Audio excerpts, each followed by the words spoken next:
Салам, менин жаш досум. Бүгүн биз табышмакчы кыз менен кара кул деген жомокту окуйбуз. Өткөн бир замандарда атактуу Султанчин деген падыша болуптур. Анын баш убазири Мералы деген экен. Күндөрдүн биринде падыша аңчылыкка чыгат. Келе жатып падыша кыздын чарбагына туш келет. Чарбакты аралап жүрүп кызды көрөт да сүйүп калат. Анан аны алам деп жуучу жиберет. Анда падыша кыз: "Эгер мени ала тургандыгы чын болсо, андан сурай турган соолум бар. Ошого жооп берсе тием, болбосо жок", деди да сурай турган соолун айтты. "Бир багылган козум бар. Ошонун майы көппү же эти көппү?" Элчи бул табышмакты ханга айтып барат. Падыша көпкө башын оорутат да кызга кайра элчи жиберет. "Уруксат берсин, өзүм таба албадым, башка бирөөгө таптырайын" дейт. Жооп күтөт. Падыша кыз падышанын өтүнүчүнө макул болот. Ошентип падыша эли журтундагы билермандардын баарын жыйнап алып, кыздын табышмагын айтат. Журттун билермандары буга жооп таба албады. Ошондо падыша жасоол жигиттерине: "Тезинен адамдын жаманын, чөптүн жаманын, куштун жаманын таап келгиле. Билермандар билбегенди ошолор табышы мүмкүн" деди. Жасоолдордун билишинче, чөптүн жаманы куш конбос, куштун жаманы байгыз экен. Буларды таап,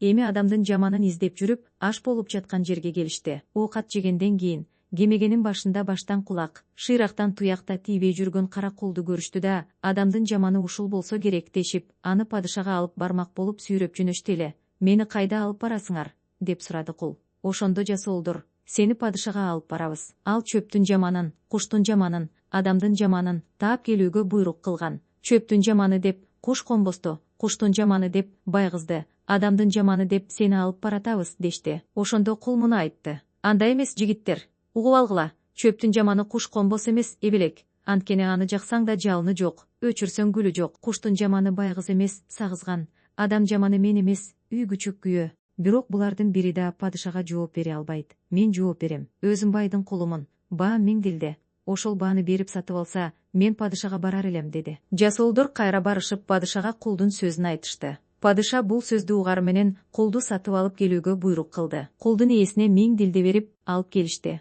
Падыша кулга табышмак суроо менен кайрылды. "Бир баглан козум бар. Ошонун эти көппү же майы көппү?" Кул жоопту кыздын алдына барып берейин дейт. Мындан кийин падыша убазири менен кулду алып кызга келишти. Кыз падышага баягы суроосун кайталайт. "Козуңуздун эти көп" деп жооп берди падыша. Мындан кийин падышаны башка бөлмөгө киргизип коюп, убазирден сурады. Ал да "эти көп" деп жооп берди. Эми убазирди да камап коюп, кулдан сурады. Кул "майы көп" деген жооп айтты. Кыз кулдан: "Эмне үчүн майы көп? Себебин айт" дейт. Ошондо кара кул мындай жооп берди: "Семиз багылан дегениңиз таксыр. Сиз өзүңүз, майы сиздин ишиңиз деп ойлоймун. Падышанын элге кылган жакшылыгы көп, ошондуктан өзүңүздү багылан козуга, букара элге кылган жакшылыгыңызды майга окшоттум" деди. Ошондон кийин кулду бир үйгө киргизди да алдына патнус, үстүнө бир дарбыз менен бычакты коюп чыгып кетишти. Кул ойлонуп турган жок. Бычакты дарбызга сайып, үйдөн чыгып кетти. Сыртка чыккандан кийин падыша менен убазир кулдан сурашты: "Кыздын жообуна кандай жооп айттың?"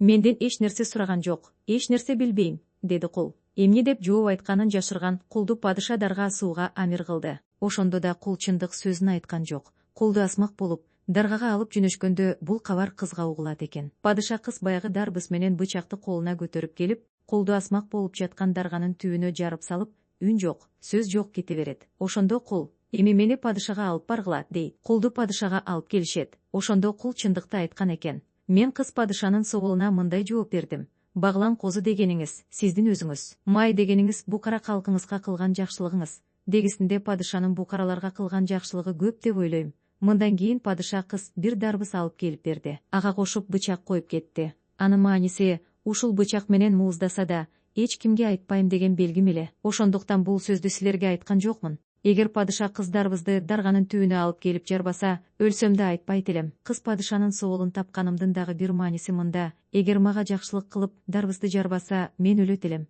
Менимче майы көп деп айтканымдын тууралыгы ушул деп ойлойм дептир. Мына ушундан кийин падыша кыз кулдун акылына ыраазы болуп, узун өмүр сүрүп, эл журтун эч нерседен кем кылбай багыптыр дейт.